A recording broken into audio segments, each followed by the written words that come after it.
got a feeling, a great feeling from Jimmy Lakey.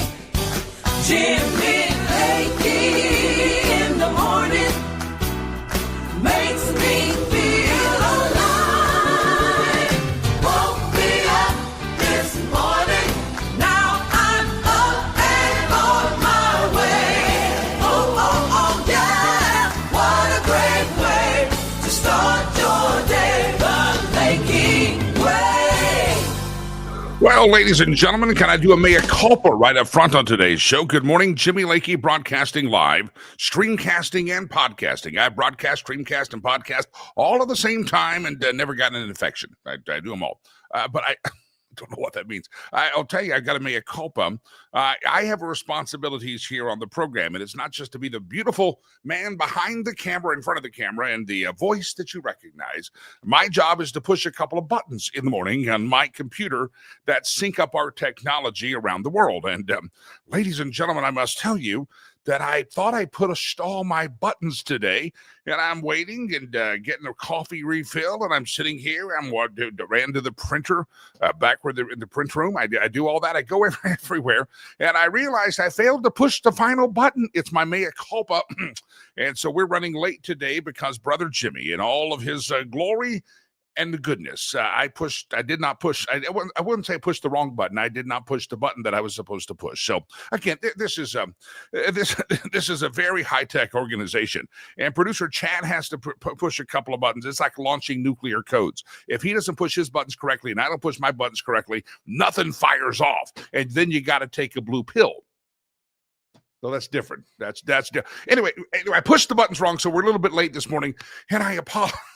Is it a blue pill or a purple pill? I don't know. I don't know. One's for herpes. Anyway, good to have all of you here on the show. How's everybody doing? Friday morning, Lakey is unleashed from the confines of corporate radio.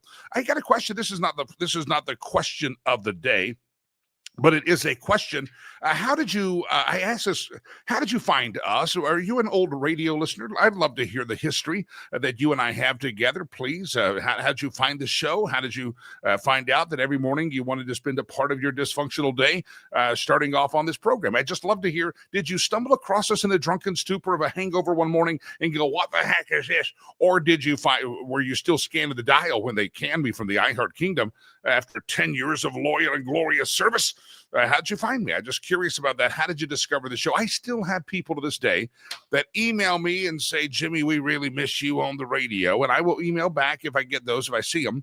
And I'll say, man, we do have a streamcast and a podcast. I didn't have any clue. I've just been missing you every day.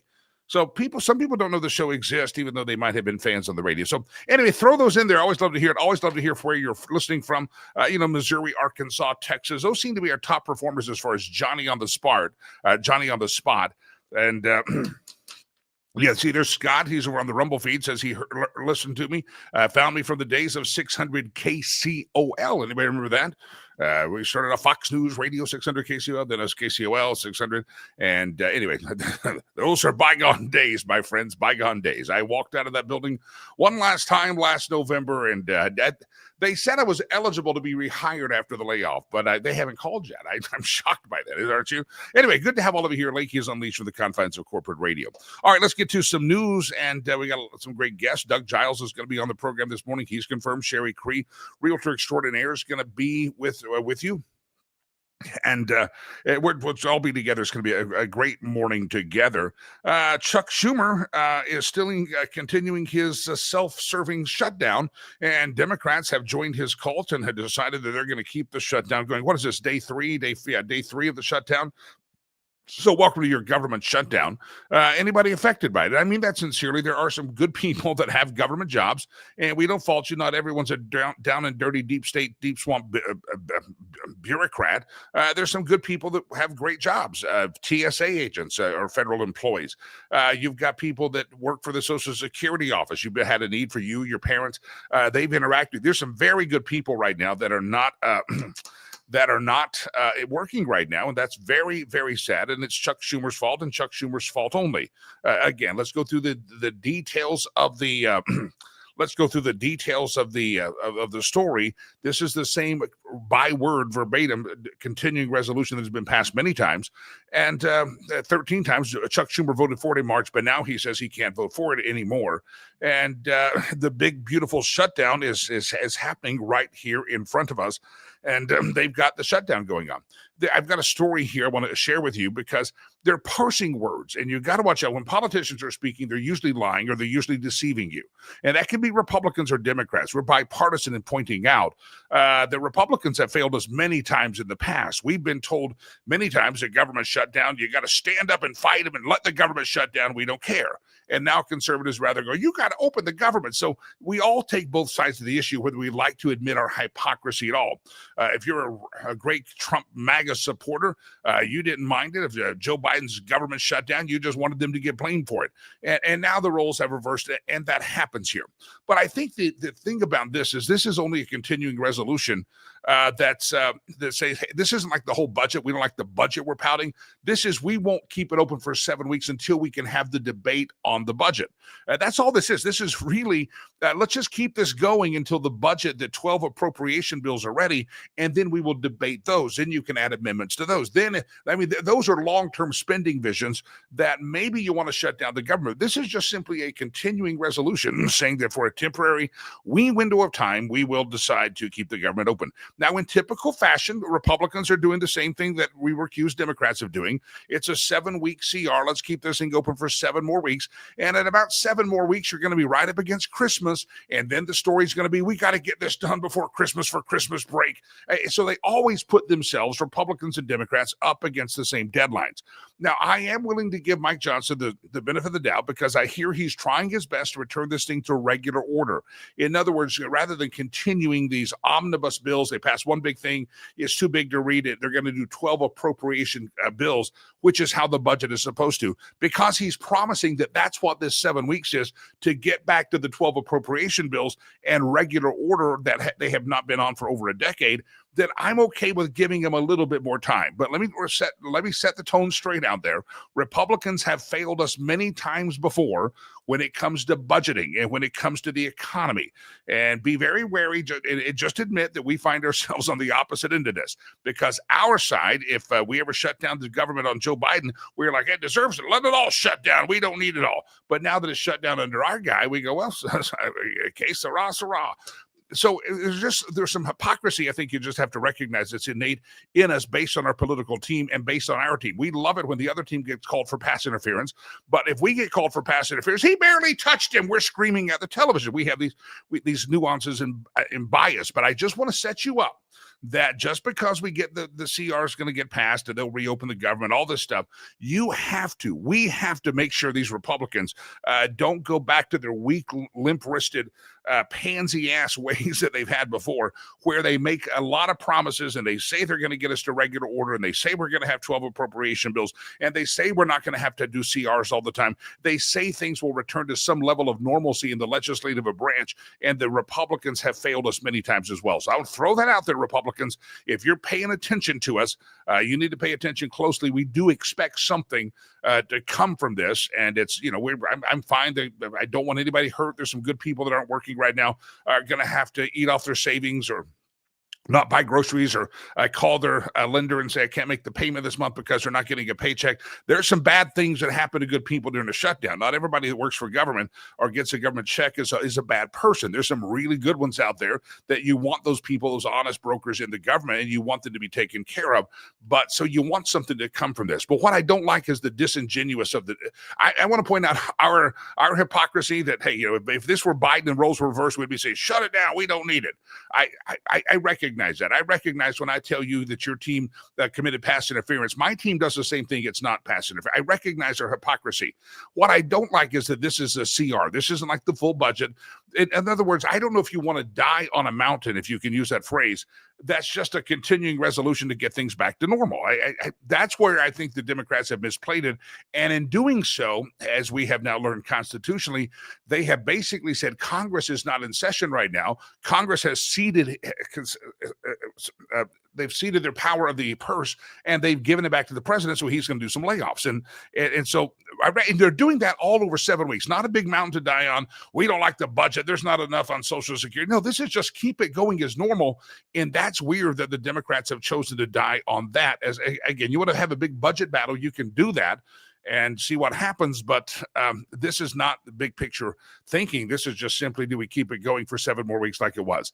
Now, I want to tell you the story. We have this thing going on. The Democrats are making it more and more clear that this is really all about illegal immigrants. Now, if you listen to the news, radio news, I was driving home last night. I don't even sure what station or network I was on, but I heard, and they said the government shut down. President Trump said this, and the Democrats say they're just holding out to make sure health care is restored to millions of Americans. That's a lie. That is a lie. By the way, I got a question. Remember Obamacare? We were told Obamacare was going to solve every issue we've ever known in the American healthcare system. And ever since prior to Obamacare passing and ever since Obamacare passes, what do the Democrats go out there and do? We got to fix healthcare. Well, didn't your boy Barry do that? I thought Barry did that. Evidently, he didn't. The Affordable Health Care Act, as you and I know, was really just misnamed. It had nothing to do with affordability in healthcare. But the Democrats are using these words of health care for thousands of millions of Americans. They're parsing their words, they're manipulating their words, and they're lying to you. Here's what they're doing. This is how they say, they're saying Americans. They didn't say necessarily card-carrying citizens. They're using that to infer people that are in America that are legally access to health care. And Democrats have said for years that they're against illegals getting health care, right? And I'll take you back in a little game yesterday we played. This was Chuck Schumer talking about voter fraud. Remember, waste, fraud, and abuse. We've got to get rid of the waste, fraud, and abuse in our healthcare system, and they want to get rid of the waste, fraud, and abuse in government. And so that they used to say we got to get rid of the waste, fraud, and abuse because the waste, fraud, and abuse people are gaming the system and illegals are getting coverage. This was, again, we played this yesterday. I got another one to play for you, though. This is the Democrats talking about waste, fraud, and abuse, and this is old Chucky. Chucky shut down now, but Chucky said, we got to make sure those illegals aren't gaming our system. Watch it. All over where we go, people say, well, why can't you stop illegal immigrants or others from coming here? And the number one answer we give our constituents is when they come here, they can get jobs, get benefits against the law because of fraud. And here, the gentleman from Florida has put together the most effective anti-fraud measure we can find without it changing the actions of the government one bit. And we find all this opposition. Ladies and gentlemen of this chamber, what I worry about is that this bill, which started out with good intentions, whether you agree with it or disagree with it, is going to end up being the same kind of thing that the public gets angry with us on. We say we're doing something, and we do nothing. So he's making a speech about a bill they're trying to pass. It started off saying, hey, people are getting gamed, but we want to stop the flow of illegals. We got to stop giving them health insurance. We got to make it not easy for them to come across the border. We got to make sure people aren't gaming the system by, giving health care to people who aren't due to health care. It wasn't just back in the day when they were talking this way. Watch this. This is Hillary Rodham Kankles Clinton testifying in front of the Congress about illegal aliens access to the healthcare system and how we don't want it. Because Democrats say, hey, we're not shutting this thing down to give healthcare to illegals. I'll tell you why they're lying in a second, but I just want you to go back in time and remember where Democrats used to stand on this topic. Hillary sounds like one of those racist Republicans here. I agree with you that we do not think the comprehensive health care benefits should be extended to those who are undocumented workers and illegal aliens. We do not want to do anything to encourage more illegal immigration into this country. We know now that too many people come in for medical care as it is. We certainly don't want them having the same benefits that American citizens are entitled to have. All right, so what are they saying now? Now they're saying they're out there going, hey, this is not about illegals. We don't want illegals to have health care. That's bad. Well, here's what they're doing. This is the game they're playing. It's all about wordsmithing, and it's all about just phraseology. Here's how they're doing it.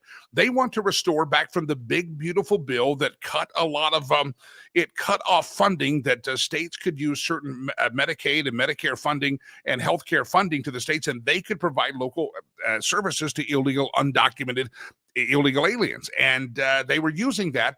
And the big, beautiful bill was part of that pulled all that money back and said, no, we don't spend money. And that's the money they want to go back into the budget. That's why they say they're shutting the government down. If you want to put that back in, you put that back in the 12 appropriation bills, not on the continuing resolution. That's why this is this dumbass strategy by the Democrats. Here's what the Democrats have done, though. They may still say, no, illegal, undocumented workers. There'll be some that say, yeah, everybody deserves to come here for free health care. Okay, there'll be a couple of weirdos to say that. By and large, the run-of-the-mill Democrats are still are somewhat coherent and have some soundness of mind. They will say, no, we don't believe in that either. This is about a healthcare crisis for America. Jeff just posted, they're now calling it the Republican healthcare crisis. They're trying to make you think that healthcare has been taken away from millions of Americans. Well, here's what they really mean. Millions of people that are in America that would normally be granted health care. For instance, did you know if you come across the border illegally, but you declare or you come on an airplane and you say, I'm in danger for my life, I'm in danger of returning, I'm seeking asylum. If you are granted asylum status in America, you are eligible while you're here seeking asylum. You are treated like a pseudo-citizen, and therefore you get health care while you're here because you can't go back to your home country, and we are a country of compassion, and we'll take care of you, protecting you. And so what is the same thing for refugees? We got these Haitians over here. We've got these Guatemalans over here. We're going to grant them refugee status. If you call them illegals, they're not going to get health care, but if you give them refugee status. So you have all these cities and towns and pockets of different ethnicities and nationalities that show up, and they're all refugee seekers. And that's why President Trump has had to fight the courts. Well, you can't deport them immediately. They are refugees. Here's how the Biden administration in particular defined these people. You'd come across the border, you'd be illegal. With the land of laws and orders that we had, you should be sent back immediately, detained, deport your ass, and get out of here, right? Well, what was Biden doing? In Mayorkas, they were letting people come to the border and say, you know what, that's a real sad story. We grant you refugee status. We grant you asylum status. And they were giving demarcations and categorizations to people that normally would have always just been illegal aliens and ineligible for health care. So when Democrats are out there today saying that we want to make sure we restore health care to millions of Americans, they mean people that have categories in America, not citizen, but they're Americans because they're refugees in America. They're Americans because they have sought asylum in America. And that is precisely the words they're playing. So when Democrats are out there mouthing that millions of Americans, they mean millions of people that are here legally with a status have lost their health care perhaps, but these are just simply people that were illegal aliens that Joe Biden gave them a different categorization so that they could be put on the American dole and suck at the teat of the American healthcare system. And that is what they're angry about. And all of this on a 7-week resolution, I think, is a dumb strategy. And I think the Democrats will cave on this thing. And I think they're going to start to recognize that Schumer's a coward. Schumer's an inconsistent fraud. Schumer's a self-serving son of a gun. And this is all for him. And it's not really for advancing the party because, again, this is a 7 week. So even if they put this back into the 7-week resolution and said, okay, for 7 weeks, we'll allow this fraction of that spending to go there, but we're going to do the real appropriations bill in a couple of weeks, and all of this, everything in the CR gets erased. So it makes no sense. This is all a PR stunt. That even if the Republicans were somehow to temporarily say, okay, for the next 7 weeks, we'll allow this to happen, but it's not in the next budget. It's not going to be there. It's out. It's not going back in. And if they want to get it in the budget, they got to get in the appropriation section if we're going to go back to true appropriation. So again, they're using wordsmith to deceive you. They're using dates to deceive you. 7 weeks, just 7 weeks. Well, you know what that's going to do? Just have a realistic face that 7 weeks down the road, you're going to be pushing. We got to get out of here by Christmas. We got to give America a Christmas gift. And so they use these dates on both sides to buy time for their own chaos. And so we got to hold the Republicans accountable, but at the same time expose the Democrats for why they're calling this a healthcare crisis. It's a healthcare crisis because they say thousands or millions of Americans don't have healthcare. They don't mean American citizens. They mean asylum and refugee people that they have dubbed into those categorizations that are just simply illegal aliens with a fancier title. And that's what they're talking about. All right, I've explained that to you. The government may be shut down, but the troll game is good at the White House. The White House posted this yesterday, and I thought it was funny. It is, I know it's Friday now, but they posted this up yesterday on their social media from the White House. You can see our social media manager was furloughed, but it's almost Friday, and they have the hand-drawn photo of the sombrero there. All right, that's an excellent troll game. And one more time, if you're not familiar with sombrero game, we know we've run this in the ground, but this is what the sombrero is referring to. One more time, you just can't get out of your head. We have no voters left because of all of our woke trans bullshit. Not even black people want to vote for us anymore. Even Latinos hate us. So we need new voters. And if we give all these illegal aliens free health care, we might be able to get them on our side so they can. You've seen that before. You've seen it. Then, of course, this one was. Continue to make clear, bigotry will get you nowhere. We are fighting to protect the health care of the American people in the face of. It's Dollar Store Obama got very upset about that. And so since Dollar Store Obama got upset, the White House puts that out yesterday. It's almost Friday. Their troll game is absolutely, positively amazing. All right, I wanted to break that down because I had somebody message me yesterday and said, what's this thing about millions of people have lost health care? And I had to explain, when they say millions of people, they mean asylum seekers and refugees. The Democrats know that it is simply bad to go out there. We want illegals to have health care. Hillary testified, Schumer testified, it's gaming and frauding the system. So how do they work their way around it? They change the identity. The way they get what they want is to call a boy a girl a boy. They call an undocumented, illegal, dirty scoundrel an asylum seeker or refugee, and that's how they get by with this thing. So they're changing the language. All right, I got a question that's nothing to do with Chuck Schumer, nothing to do with Hillary Rodham, Kinkles, Clinton, nothing to do with any of this stuff. I've got a question about Halloween. I was at a store. I've been at a couple of stores recently, and you've been to the stores like the Home Depots, the Lowe's. This time of year, a month ago, they were inundated with all these Halloween decorations. We're not talking like a pumpkin. When I grew up, your mom, you get a pumpkin or two, you carve the pumpkin. My mom would help. We'd roast pumpkin seeds, and you put a lantern, a candle in there, and you make the eyes. And we might do something like that. And maybe on Halloween, I mean, we threw Halloween parties one time. We had one at our church. My parents helped put it together. It was a haunted house, and that's sinful. We went to one of those churches. We had haunted houses in our church, at our house, sometimes for the neighborhood. So, but we didn't you didn't go crazy. If you got an animation or a big plastic thing of the baby Jesus at Christmas, that was one thing. But you didn't go out and decorate your house for Halloween. And I was at the Lowe's or the Home Depot, and we're talking 1-story, 2-story tall balloons and bouncy castles and wind things that flop in the air, all celebrating the death of Halloween. Again, I'm not opposed to Halloween. I know some people's churches, we got to have a harvest festival. We can't call it a Halloween party. Okay, do what you want. We can't have trick or treat. We've got to have trunk or treat, which is a weird thing that I think Christians came up with.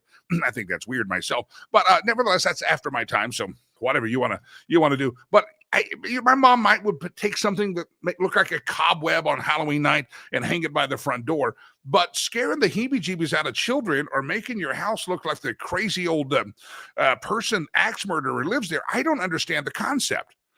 Jeff says, I've seen kids scared and crying walking by the Home Depot displays.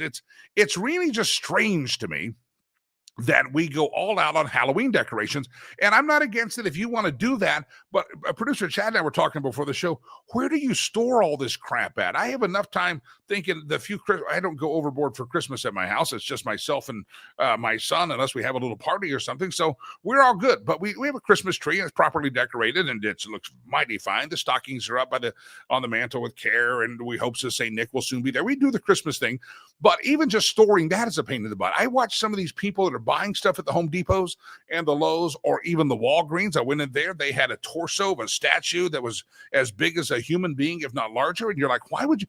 I'm just curious. Do you decorate for Halloween? That's a question. And if so, That's great. How far do you take it? And does anybody else I'd just like to know, I want to interview one of these people that make their front yard look like a cemetery and they have ghosts and goblins everywhere. I don't get that. I don't get that. That's just weird to me. Maybe I grew up in a different era. I think there was one year that my son said, Dad, can we decorate for Halloween and get one of those? It was a floppy ghost that had shoot an air up like it looked like a realtor at an open house, but it was different, like this kind of thing. Well, he asked if we could get one. I said, no, we're not going to spend money on that. And we never did. I'm just curious about the crazy decorations, and a lot of them are scary and almost satanic. And even if they're just good fun, I mean, even if you're buying a life size of Charlie Brown and Snoopy's Halloween caper and it's all cartoon, it didn't matter to me. It just well, some people do put more decorations up for Halloween than they do for the birth of our Lord and Savior, Jesus Christ. Why did we choose Halloween for the big decoration? Did you not want a big turkey in your front yard for Thanksgiving? Again, Halloween's just become the one thing that, again, some people put out Easter bunnies or eggs for Easter. I get it. We have other places that we might do external decorations, which is great. It's kind of a festival. It's a cultural thing. But I just want to know what happened, and was it a movie? Because nobody went overboard when I was growing up. You had some Halloween decorations. You had one of those string banners that might go on the gutters outside that said Happy Halloween. You did stuff like that, but man, people spend thousands of dollars on Halloween decorations.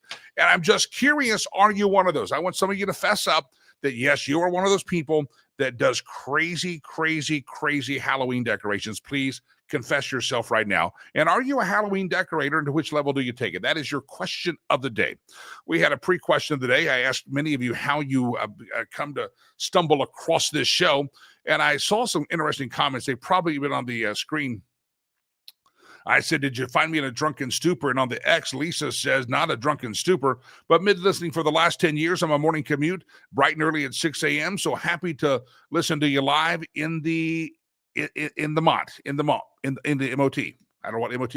I'm probably missing some code word there. I get you. Lisa, glad a lot of you followed me over from the 600 KCOL. Does anybody out there go back to my, I'm thinking of the stations I've been on. Does anybody go back to my KVOR days in Colorado Springs? Anybody back from the 710 KNUS days when I did morning drive and afternoon drive there? Anybody remember those days? Those 20 years ago. Anybody remember those? Anybody? Producer Chad and I were talking about this the other day. A lot of you don't know Lakey had a television show called Frontier Taste and Tales. One season flopped, didn't go. COVID hit, and that was the end of that. Anybody go back to the TV days? Anybody remember those days? I'm just curious. That's the second question of the day. I want to know if anybody wants to fess up to having this hellacious view of Halloween decorations. Again, a little bit of cobwebs, maybe a pumpkin that's decorated, a jack-o'-lantern, I think is what it's called. But I'd love for you to help me on that. Cody says it was those shows on TLC that showed people about going overboard on decorating. So, see, this is why you got to turn off the television, I guess, because it's TLC's fault. Of all the things, I would almost understand it if we went crazy about Easter bunnies, whether you have the Christian viewpoint of the death, burial, resurrection of Jesus, or whether you just like bunnies in spring and New Hope and all that stuff. That's between, I don't care. I would almost get it if every spring when the flowers are blooming, the grass is turning green, and we don't know if it's going to be cold or hot in Colorado. You celebrated springtime with, bright eggs and Easter bunnies out of the yard. That one would make sense to me. But why we would want images of death and haunt and fear to be spend lots of money on. That's what I don't understand. I would have more understanding for people putting a 2-foot story bunny rabbit with air going inside, and you have a slide out the backside if you want to for the kids in the neighborhood. That would make sense to me.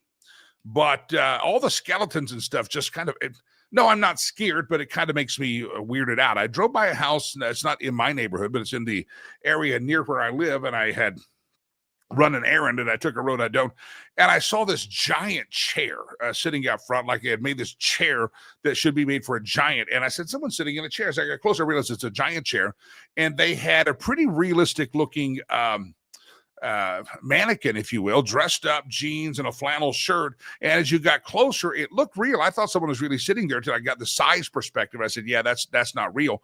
But they had one of those white masks, like Jason Friday the 13th mask on it. And I realized he had a knife or something in his hand. And I said, why would you want to do it? It's kind of freaky to walk by. You don't even want to walk your dog at night by that. I don't get it. Confess to me. Let me know how you discovered this. All right. Something else. We gave you the truth about the shutdown and why they're calling this a healthcare crisis. And I hope that helps you, a water cooler conversation, to realize the reason they're calling this a healthcare crisis is because there's some people, if you have the title of refugee and asylum seeker, you could be eligible for some healthcare. Now, by the way, if you're just a regular old illegal, you still get healthcare in this country.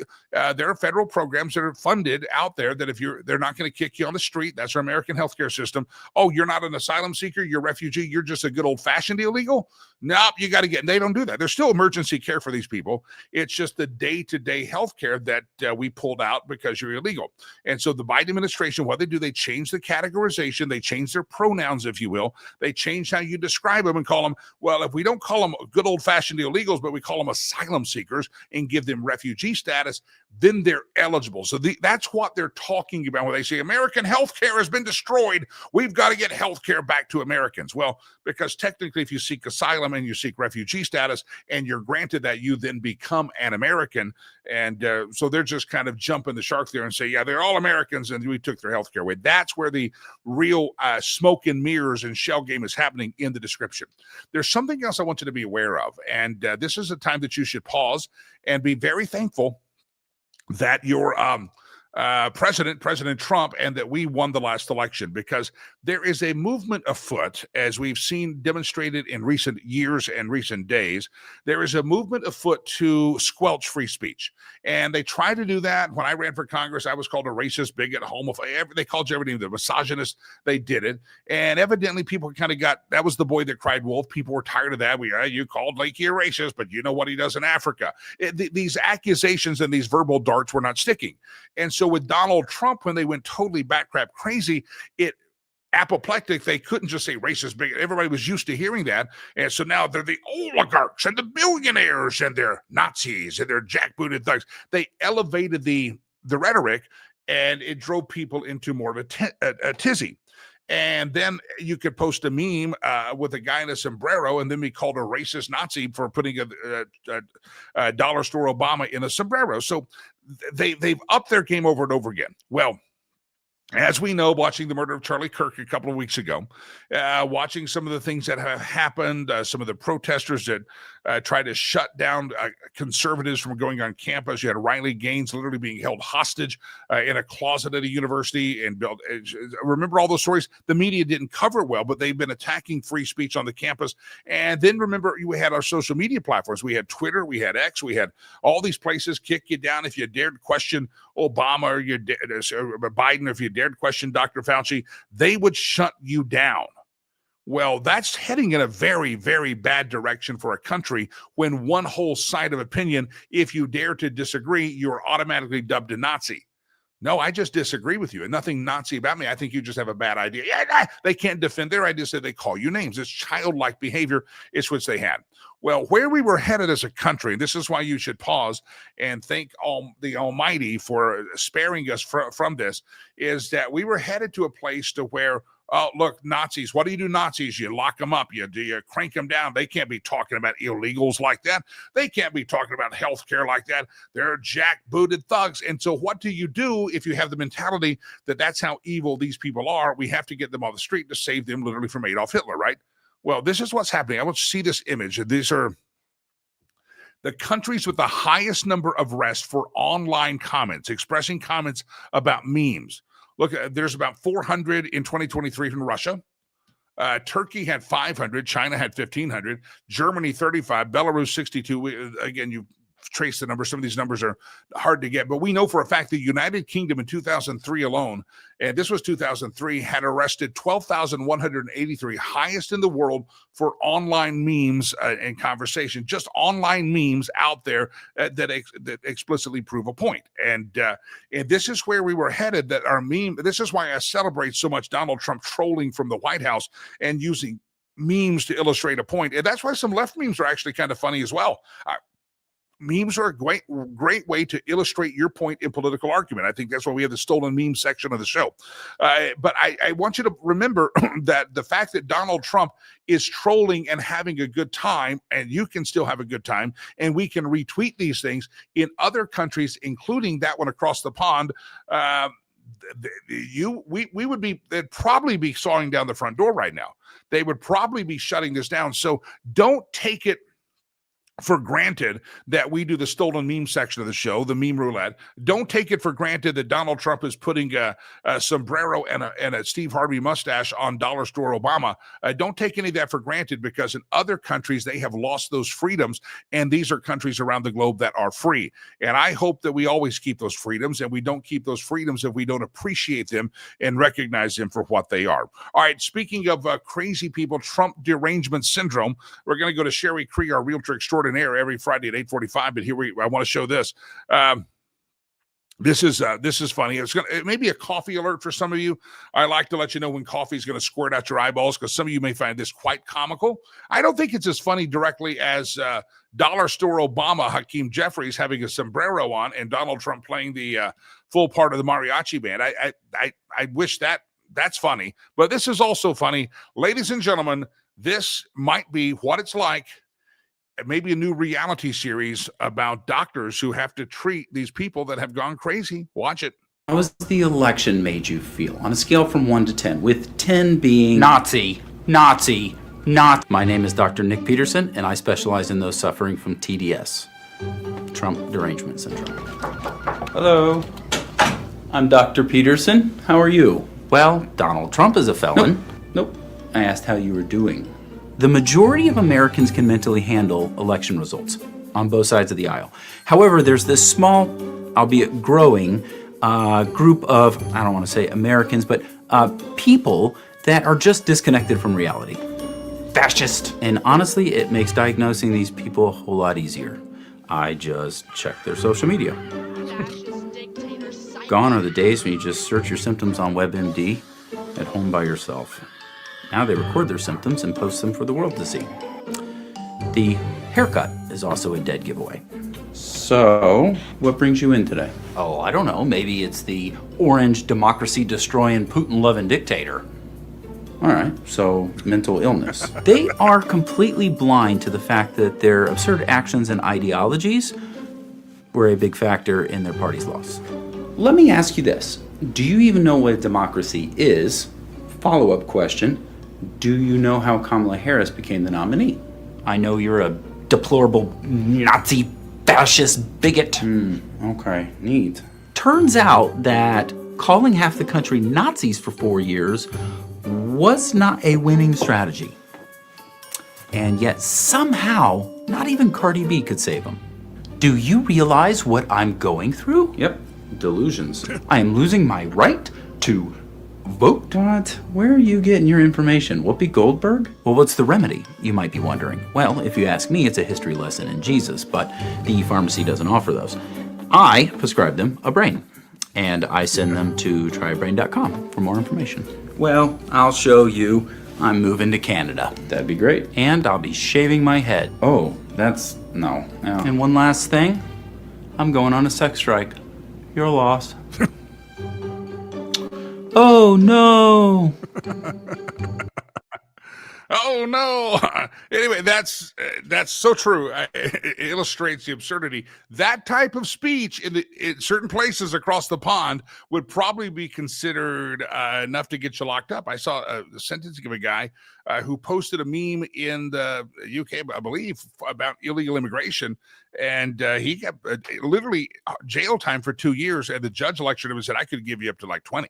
But I'm going to go the low end, or 7 years or 8 years, and he got 2 years. So anyway, that's celebrate illustrate the absurdity with the memes, but celebrate when Donald Trump puts out a great meme and allows us to just troll Dollar Store Obama.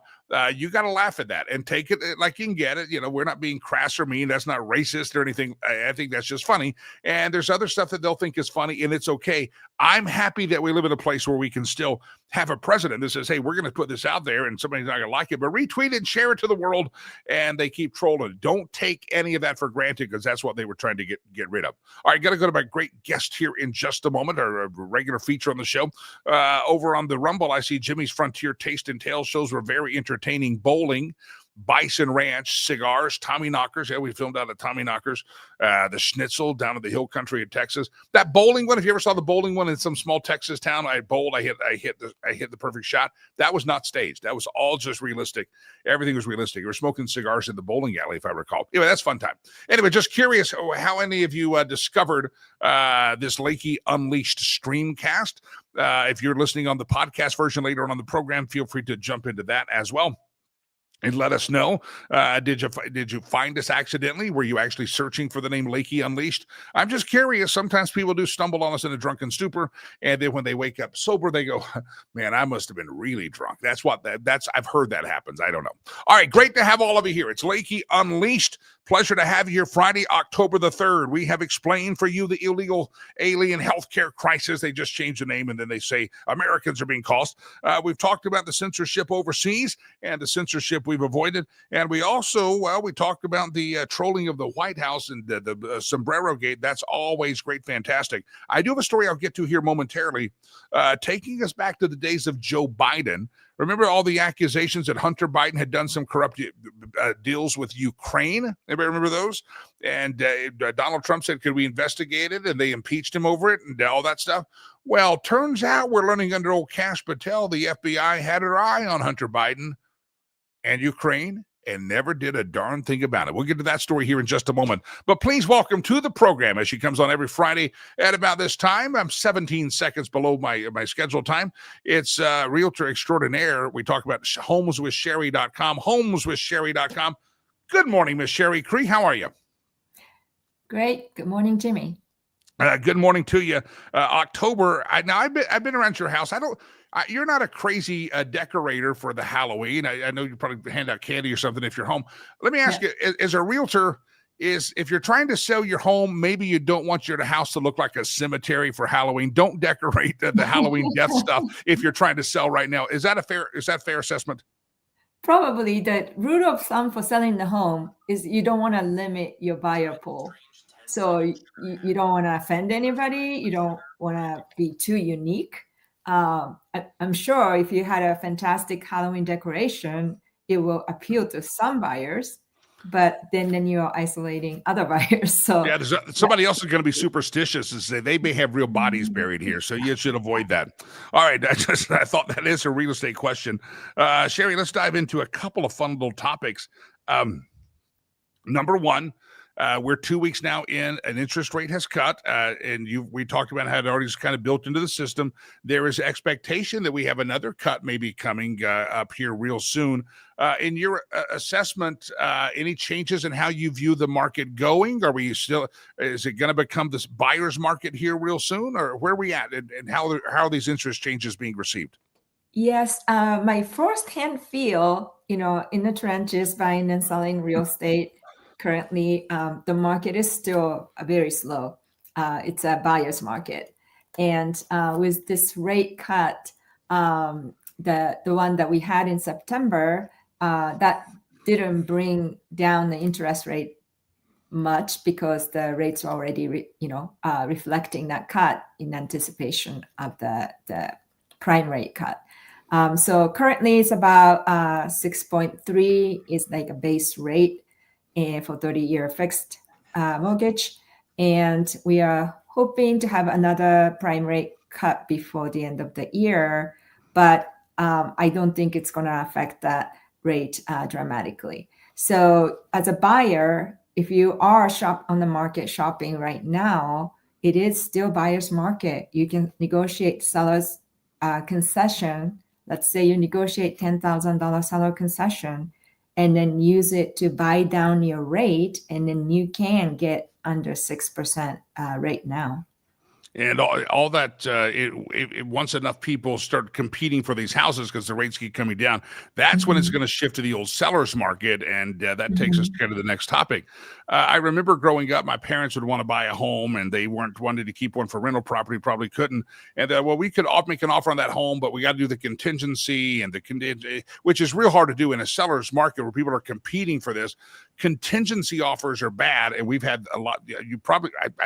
I think I saw them more growing up in Texas than I've ever seen them here in Colorado because it's been a really hot real estate market. Right. But you have options, and I think this is fascinating. outside of doing a contingency offer, maybe you can still buy a new home before you sell your old home. People say, no, I can't do that. That's double mortgage. I can't afford that payment. But you say that's possible. Sherry, help us understand. Yes, there are so many different options and scenario, and it's specific to the client's situation. And but just in general, contingency offer as a buyer, I will close on this date, but there's a contingency deadline. By then, I need to my sale of a house to be closed. It's hard in any market. If it's a seller's market, you're competing with other buyers, so the contingency offer is not going to cut it. But in the buyer's market now, the sellers are experiencing how hard it is to get the house sold.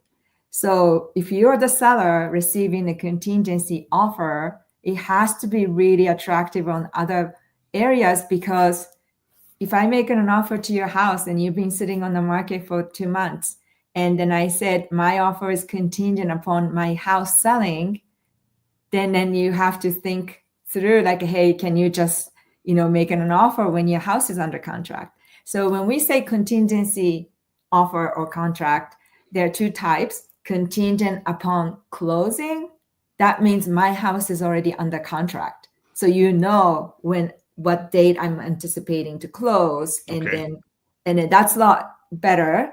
But the contingent on the sale, meaning my house is not even on the market, or on the market for also 2 months and hasn't sold, and then you have to think through to see if it's worth going under contract with me. Wow. So there's two. So if selling a house and someone says, hey, contingent on the closing date of my house, that means you're already under offer, you're in process. I just got to make sure then that the seller's going to go, okay, that's not going to be a long period of time. But if you go in a competitive market and try to thread the needle and say, I'll do it, but I'm listing my home tomorrow, and the seller's probably not going to go for that in a real hot market. Because they want to sell their home. They don't want to be waiting on you to sell your home before they can sell their home. So how is it possible then to, what are the options for threading that needle? How can you go out there and buy a house before you sell your house? Yes. So let's just go kind of like a chart. So the first question, let's say you own a home and then your housing need changed. You want to downsize, or you want to upsize, or go to different part of, different neighborhood to move to, different states sometimes.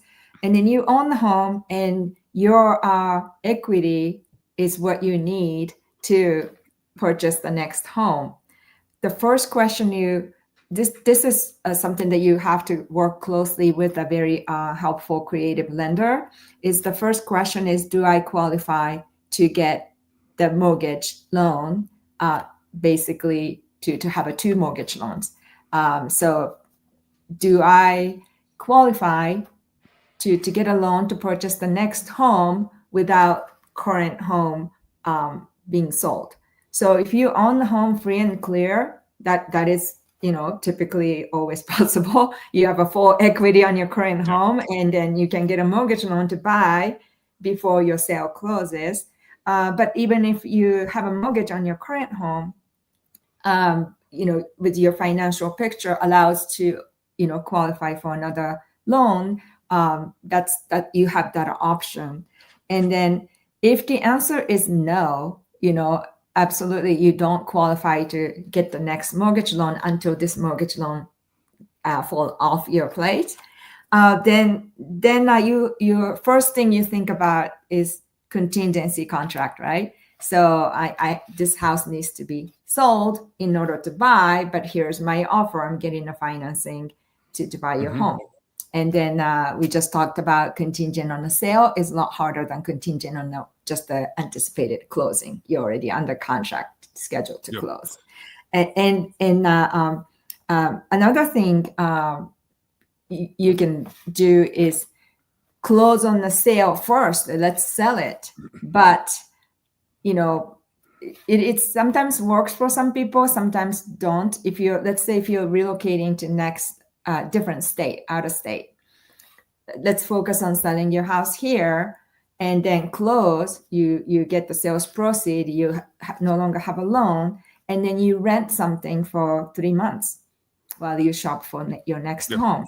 So that's, but in the same area, a lot of people really hate to do that double move. We call it double move, right? You have to move, sell your house, move out, live somewhere for 3 months, 6 months, whatever, and then move into the new house. So double move is definitely an option, sell and then double move and then buy.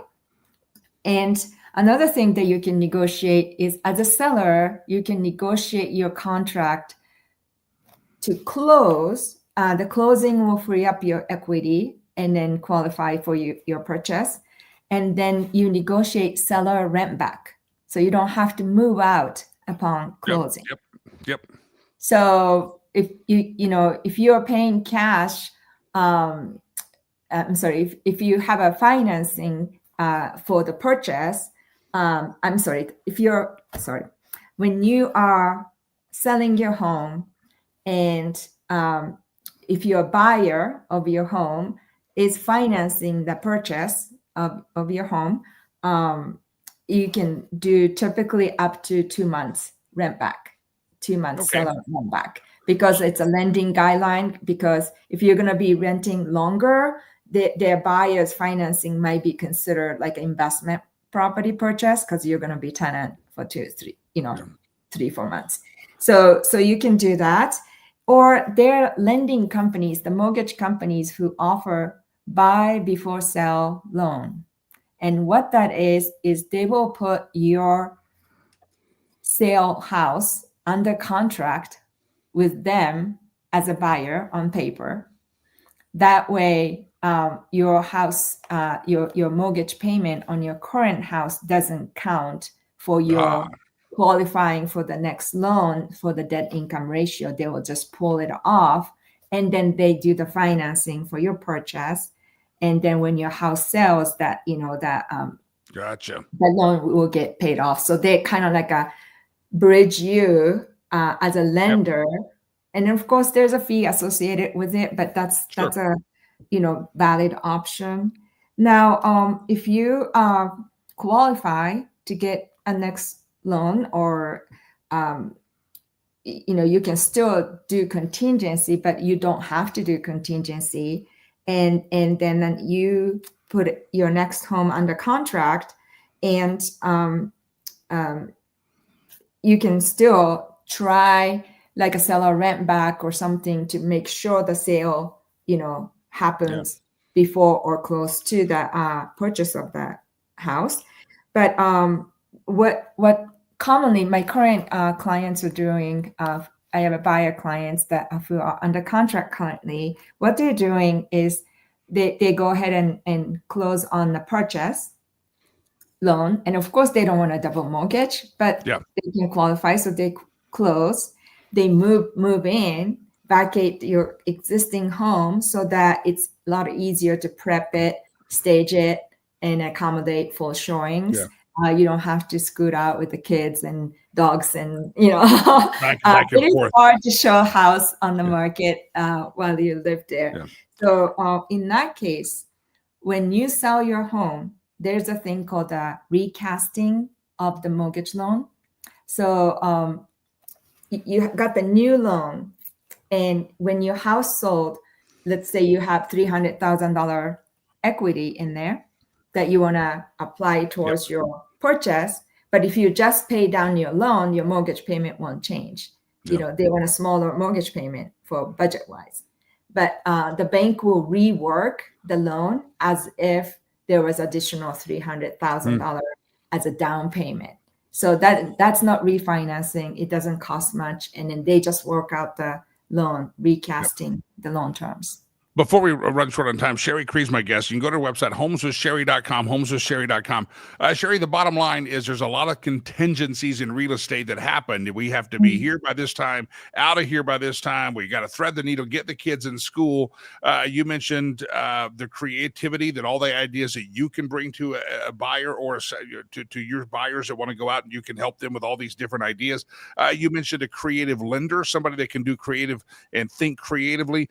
the bottom line is, if you're going to thread the needle in that time window of what you need to do to buy, sell, move, get to your job and stuff, you need somebody that's going to think outside the box. And I think you've proven that you know there's a few tricks and trades and bobs and weaves you can do to make this happen. And you can get people partnered up with that lender as well. Your website is homeswithsherry.com, homeswithsherry.com. And again, advice for the day: don't go crazy on the Halloween decorations if you're going to be trying to sell the home. That's it. And if you're trying to thread that needle and perfect timing, and you got to buy and sell, and how do I do this, and which comes first, the chicken or the eggs, or the buy or the sell, stop. homeswithsherry.com, homeswithsherry.com. Sherry, it's a pleasure. A happy October to you, and we'll talk again soon. Thank you. Have a good day. You got homeswithsherry.com. Hey, what are you waiting for? homeswithsherry.com. And I mean that. You can see Sherry's got ideas, and she's creative. And if you're thinking about, man, I don't have to even move till next September. I don't have to move until next March. I'm not going to move till the kids are out of school this year. Well, fine. Start that strategy session now, and you never know exactly. Yeah. Here we go. Yeah, that's good. Just call Sherry, homeswithsherry.com. All right, glad to have you here on the program, also the radio show. Some of you do listen on the radio. You use that aux cable or that Bluetooth, and I'm beaming through your speakers like it was the old days of the iHeart Kingdom or the Salem network that I used to be on. All of those things, but we have been unleashed from the confines of corporate radio, and I'm dang proud to say we're having a great time. I had a little question of the day that said, when did you find out? How'd you stumble across the Lakey show? Said my show came up on the YouTube somehow, which is interesting because YouTube is not necessarily a friend of ours. It got me interested, never planned to keep watching, but I'm still watching the show. A lot of folks said never planned to keep watching, and yet it's like a pimple on your butt. I don't know where that analogy came from. You can't get rid of. Then some of the friends and family started watching, and now they're no longer your friends and family. I understand they've disowned you. All right, great to have all of you out there on the platforms. Love to hear how you stumbled across us. Hopefully it wasn't a drunken super. And again, thousands of earballs will hear this show or see this show by the end of the day, the end of the weekend. And some people watch it live on some of the platforms. We're on 7 or 8 different platforms, I think, right now, live at the podcast platforms. And so if you're watching later and you would like to tell us how you found it, send us an email at info@jimmylakey.com, info@jimmylakey.com. All right, brothers and sisters, brethren and sistren, ladies and gentlemen, boys and girls, and those of you who are still transitioning and not figuring out who the hell you are, first of all, go get some help. But I would like to welcome into the program a great friend of the program, my brother for a different mother, and I have it right here. It's not on the wall yet because I have it in this studio. It's my Charlie Kirk print by Revelation 14:13 by Doug Giles. Blessed are those who die in the Lord. They will rest from their hard work, and their good deeds will follow them. Revelation 14:13 arrived this week, shipped. It'll go in studio number 2, also known as the Cigar Studio, where we do the Critical Mission podcast. That will go up there this weekend. We'll have a hanging celebration and ceremony. Mr. Doug Giles in the green room now on the stage. Hello, Mr. Doug. How are you? Jimmy, how you doing, big dog? I'm doing well. I'm gonna have my first Doug Giles art piece up in the cigar room soon. I thought you had another one also. I meant to get you some measurements and you could suggest one, and I never did that. I failed, Doug. I failed. Now, producer Chad, I think, has one of yours at his house. I think he has it. Yeah, producer Chad has one. I know somehow he got one. I did. He's quicker on the order button than I am. I don't want to go there. Doug Giles, that's a great. I've had a lot of folks ping it. I posted it out there. Hopefully, folks are getting it. And you've got another couple of Charlie Kirks that you just did. Yeah, I did the 2 Charlie paintings predominantly for young men to put in their room. Take the Justin Bieber poster down or whatever crap they've got on their wall, and put an image of something that's truly inspirational, and that'll help them, rise up from their sleep and kick butt and take names and do maximum demonic damage through the inspiration of Charlie Kirk and the scriptures that are on both paintings. Yeah. Charlie was not afraid to take on some controversial issues. I see on your Instagram this morning a big headline on one of the photos, "The Coward Pastor."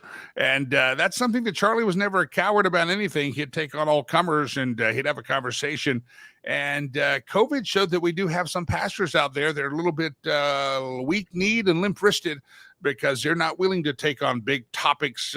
But if you're going to follow biblical standards, there's all sorts of guys that had to stand up to the kings and kingdoms. Yeah, and you think that pastors who that's their job, that they would have read this book called the Bible, which shows forthright boldness instead of cowardice. And I'll remind the chicken pastors that won't weigh into the fray of the most controversial topics that are affecting their congregation, that in Revelation 21, verse 8, it says the cowards go to hell. And it's weird, Jimmy, about that verse in Revelation 21, verse 8, is John is rattling off a whole list of just abominable practices, witchcraft, adultery, murder. But he starts off this damnable diatribe with the coward. And so most people wouldn't put cowardice, in amongst those other vices, because, we've got a totemic view of sin. We've got, all the things that evangelicals rage against. And it's kind of like a Protestant version of, cardinal sins and venial sins. And, again, we wouldn't put cowardice there because we've explained it away. Well, we're being tolerant. Well, we're being accepted. Well, we're being inclusive. Well, we're being nice. Your job is to deliver the flippin' package. So when people get pissed off about me saying something that is clear scripture, I'm just the UPS man, take it up with take it up with the sender, take it up with God. I'm not, I would, if it was up to me, Jimmy, man, everybody do your own thing and we'll see everybody in heaven, but it's not. And it's the pastor's job to beard the false prophet, to bring truth to light, shine the spotlight on the cockroaches, and let the chips fall where they may. Yep. And I don't get the coward pastor at all, because when God called me into the ministry, there was a holy dread involved. It wasn't a gig, It's fascinating to hear people say, well, I don't want my pastor to get political. Those are political issues. He shouldn't be commenting on that. And I'm thinking these people clearly have not opened up the leather-bound book very often, because a lot of these issues that we're told, that's a political issue, the church should stay out of it. I'm sorry, that's a biblical issue. Life and death is in the Bible. God's a creator of life. While we're in the mother's womb, there's all sorts of topics that aren't political, but we've been told to stay out of that, pastor. It's a political issue, and there's separation of church and state. These are political issues. These are religious issues. Yeah, if the Bible speaks to it, then the pastor's beholden to speak to it. And for all the dumb Christians that are like, we can't get into politics. It's like, it's verboten. Well, that sounds like what, the German church thought when they completely abnegated their responsibility to mount an altar against Adolf Hitler. But anyway, in regards to the Bible not being political, oh my God. Have you ever heard of the book First Kings and Second Kings? That's all about politics and intrigue. And also, again, you don't have, Jesus talked about the sanctity of life. Hello. Scripture is replete with tons of passages about that. In regards to marriage, Jesus said in Matthew 19, 1-6, that what God joins together, biological male and biological female, nobody is to separate. And, in regards to war and the prosecution of just wars, there's Romans 13, 1-6, talking about sword bearers who bear the sword not in vain, but they punish that which is evil and they protect that which is good. And the scripture contains this thing for the dumb pastor who believes that bullshit.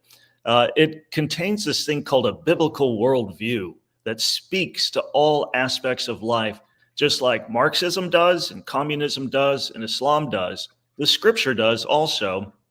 And again, you might not do it on Sunday morning because you want to be oh so entertaining, but you should have supplemental classes that run the believer through the various aspects of the biblical worldview so that they can, again, establish God's kingdom, disciple nations, instead of just do Christian TED Talks. That's the thought. It's that a lot of times people think, well, I don't. The church hadn't got more political. The politics jumped into a bunch of things that were reserved for culture, whether it's definitions of marriage and gender. They got into our world, and we got to defend it. But that's what a lot of folks just think. It's a spiritual TED Talk. Lift me up and don't tell me how to live. But the Bible's very clear that there is a biblical worldview and ways that we should act as a Christian, and all of us fall short, and so not all of us hit the mark all the time. None of us do, but we still need to keep that in the back of our head, and pastors should be exhorting the congregation to do so. Yeah, I think, like back in the day, like 40, 50 years ago, when Detroit would recall like a Pinto or some other horrible idea of a vehicle, I think there should be a recall of pastors. And, I think a lot of these guys and worship leaders, because they're effeminate, they're terrified. They, again, like I said earlier, they don't have the holy dread. They're not called by God. They see an opportunity. Most of them failed in the real world, so they go in and, dupe us poor sheep. And I think we ought to get back, to, the guys that spawned this good old Jimmy, John Wayne vibe, Clint Eastwood, Steve McQueen. Of course, obviously, they're baptized in the Holy Spirit, and they're, they are completely dedicated to the Verbum Dei. But man, I see these guys on Instagram, Jimmy, that are Christian influencers, and again, a lot of them are pastors, and it's like this is the lamest stuff I've ever seen. I grew up with Tozer. I grew up with Ravenhill. I grew up with David Wilkerson. And then you see these little tinkerpots in that kind of space. First of all, I don't know if they have any fear of God. It's just like they're glamming off, wanting to be the next Jimmy Fallon, or they want to, be some cute pop star. And so they've mixed in with a dove and fish sticker. It's like, dude, you're going to go toe to toe with God one of these days. So you better cut that crap right now and get very serious, because like Charlie, you don't know when you're going to take the big dirt nap. Yeah.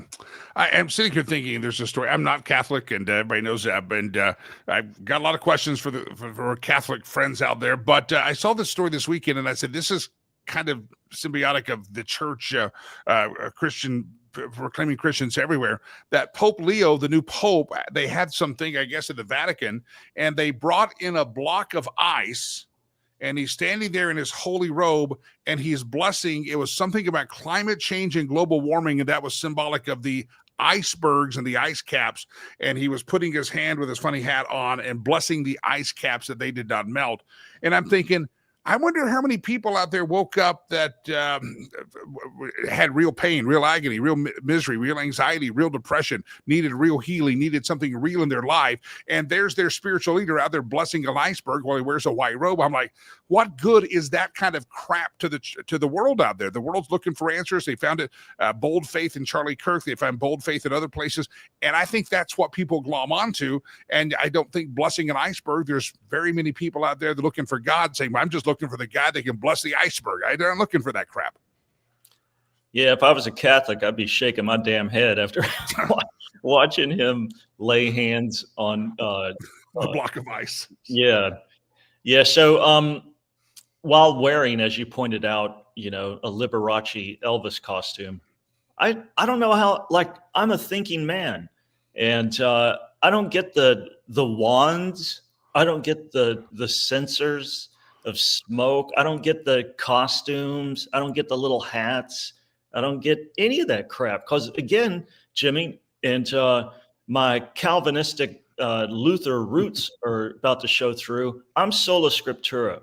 If it isn't in the scripture, then I'm not going to put it on. I'm not going to preach about it. I'm not going to fricking do it. It's a clown show. It looks like, the green agenda has got their hooks buried in this new pope, and he's going to, continue to kiss, demonic backside. And if I was a Catholic, I would definitely rethink my faith right now. And I don't know how, it's like,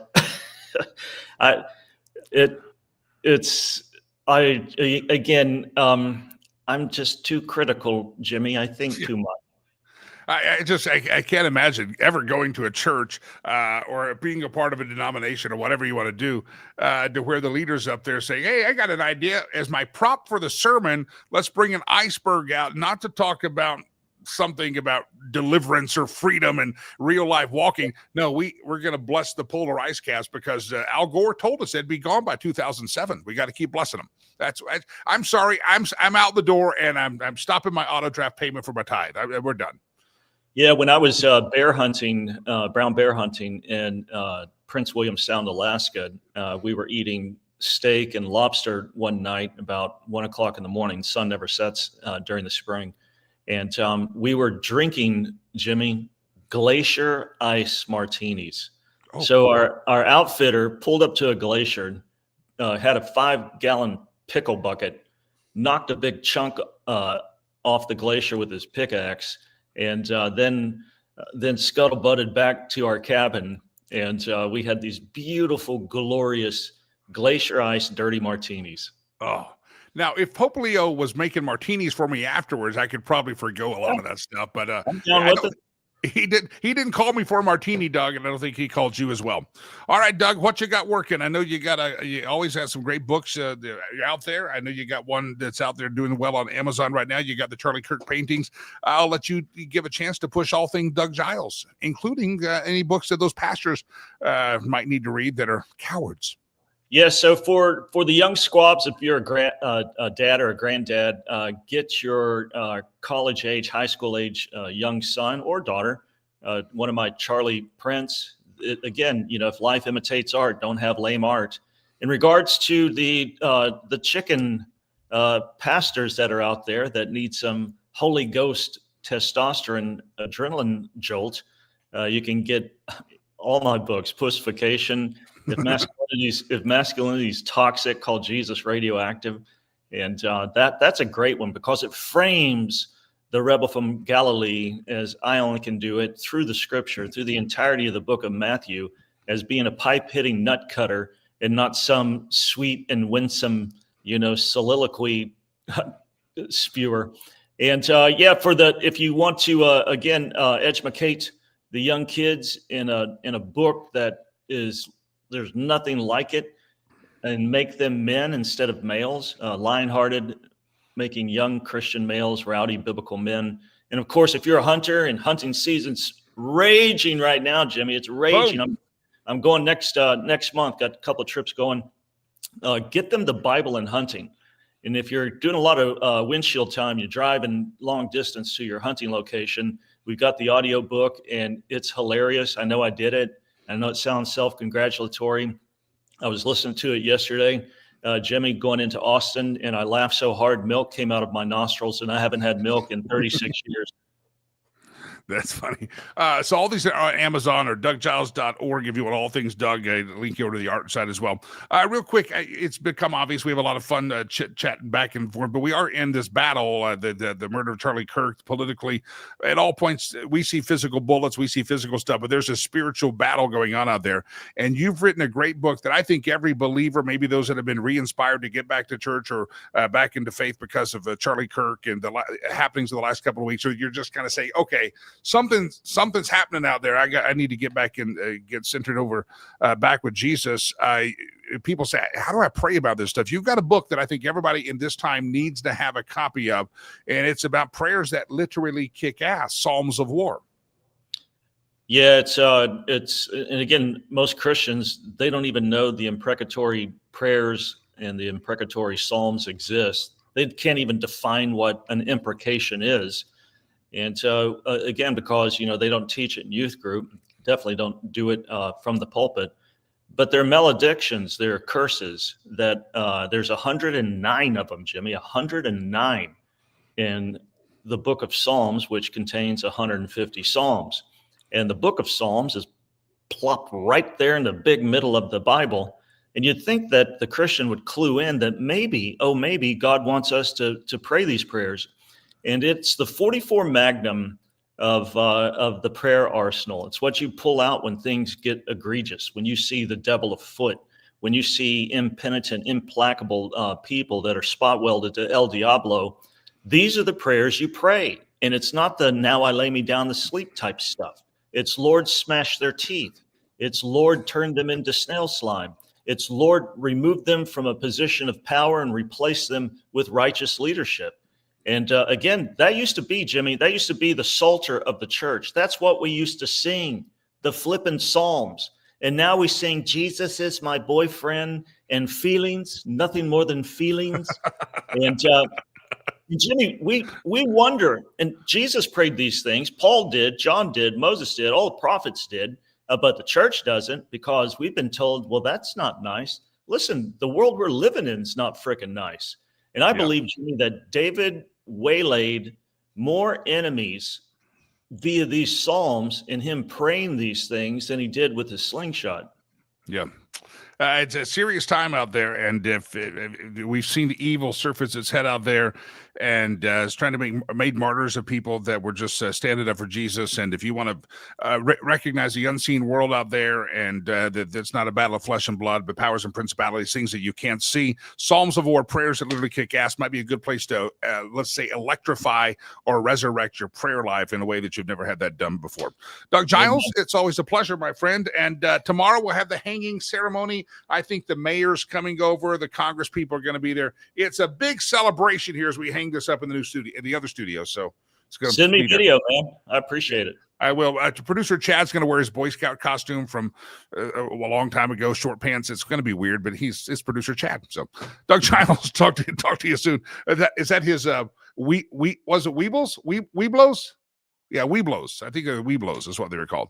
Yeah, little short pants and his little scarf, and producer Chad's going to stand there like that.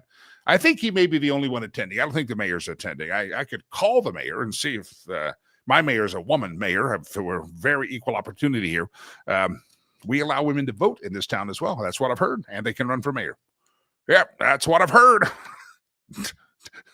Time to move is someone that's a sexist would say that, but I would never say that. So anyway, no, I don't think there's a real ceremony. If there is, Doug, I'll take video of it. And we'll get photos of producer Chad in his short pants and his Weebolo costume and his uniform from yesteryear. All right, ladies and gentlemen, it has been a pleasure to be here with you. I have I had to do my mea culpa at the beginning of the show that we were running late today because I failed to push a button. I've got that out of the way. I also realized that I have not gotten to a couple of stories that I promised I would get to today and this week, and even some tales of Africa. So I'm going to make those on my list, and we'll get back to those next week. In the meantime, on Friday, if you get paid the first Friday of the month, or you just got a paycheck, or you got a couple of bones, or you feel that tingling in your heart, we'd love to have you participate with the Rivers Promise. I've been talking about school uniforms. That sounds kind of boring, right? But school uniforms is such an important part of these kids, not just because it allows them to go to school if they're unsponsored. The uniform is just a small expense, but it adds up over a couple of hundred kids that we send to school that are not technically sponsored. The school uniform's $10, and for these kids in this poor area, that school uniform a lot of times becomes really their only wardrobe functional piece on a regular basis. So they wear the heck out of these things. And I was thinking this, did you know that if every ear hole or every person that either views this show live, watches it in the stream later, or listen to the podcast later, if everybody just did $10, if everybody just gave, we would have uniforms for our school probably for the next few years. If everybody just did $10. That's thousands of ear holes. If everybody did $10, we would be able to do that. So feel free to go to riverspromise.org, riverspromise.org, riverspromise.org. I'd love to have you jump there, make a donation. $10 buys a uniform for a kid that's not sponsored. $30 feeds an unsponsored child for 2 meals a day in our school. 2 meals a day for an entire month, so 50 cents a meal. $65 provides a uniform. The meal sponsors the kid directly and gives them health insurance, health care, and health insurance that they need when they need. So we had a little girl. I got horrible photos. I haven't shown them, and I don't plan to. A girl in our school, her name is Henriette.